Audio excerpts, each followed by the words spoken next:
Bank Negara says relevant officers have opted to take a leave of absence to facilitate an internal review into a controversial 2.07 billion ringgit land deal inked in January.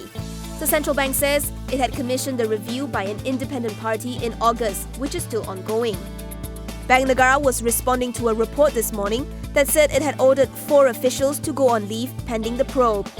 Meanwhile, its former governor, Tan Sri Zeti Akhtar Aziz, says she has absolutely no knowledge of the land purchase, as transaction did not take place during her tenure. She adds that she was also hardly in touch with her ex-colleagues, as she wanted to give the bank space. To recap, the central bank had purchased a plot of contiguous to its Sasana Kijang complex from the MOF in January. However, it has been noted that it was rare for a government agency to buy land from the federal government, and at market price to boot. Also, the money was transferred to Putrajaya before the full transaction was completed, sparking allegations that the monies had been used to settle some of 1MDB's liabilities.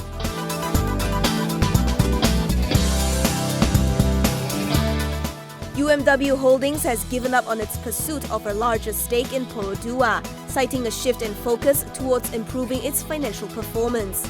The group previously made a 501 million ringgit offer for a 50.07% stake in MBM Resources, which holds a 22.58% stake in Perodua. UMW also separately offered to buy a 10% share in Perodua for 417.5 million ringgit from PNB. The deals would have raised its stake in Perodua to 70.6%. UMW said today it has decided to allow both offers to lapse. President and Group CEO Badrul Faisal Abdul Rahim says, given the current business environment, the group has recalibrated its corporate strategy in line with its ongoing transformation efforts. He says UMW remains committed to enhancing the performance of its automotive segment, expanding further into high-value manufacturing, as well as increasing its product range and market presence for its equipment segment. This will enable UMW to remain resilient in the increasingly challenging business environment.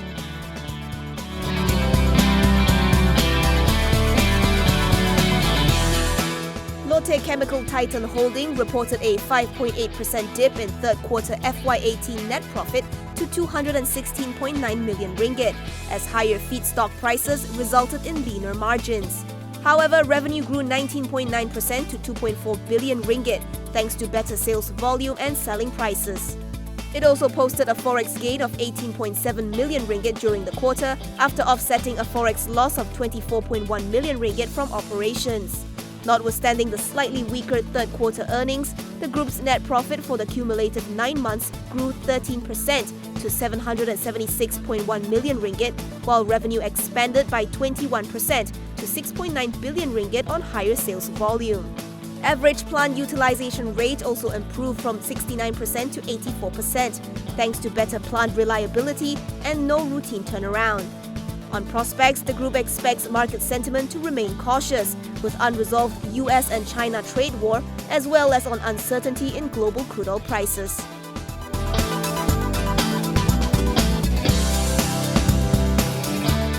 PM Tun Dr. Mahathir Mohamad wants businesses to shed the mentality that they require government subsidies in order to progress and adapt to changes.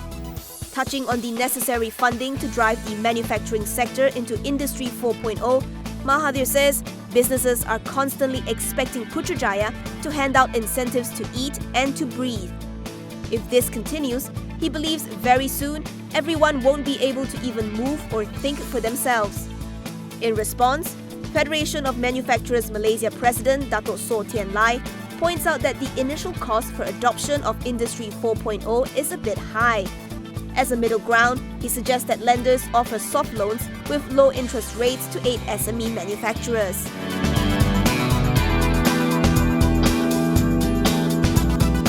Malaysia aims to discuss the possibility of reviewing the price of untreated water sold to Singapore when PM Tun Dr. Mahathir Mohamad visits the Republic next month. Deputy Foreign Minister Dato' Marzuki Yahya says he expects Mahathir Mohamad to pursue the thorny issue and make Putrajaya's stance clear during the upcoming bilateral meetings. To recap, Singapore buys fresh water from Malaysia for 3 cents per 1,000 gallons under a 1962 agreement. In turn, Malaysia buys back treated water at a subsidized rate.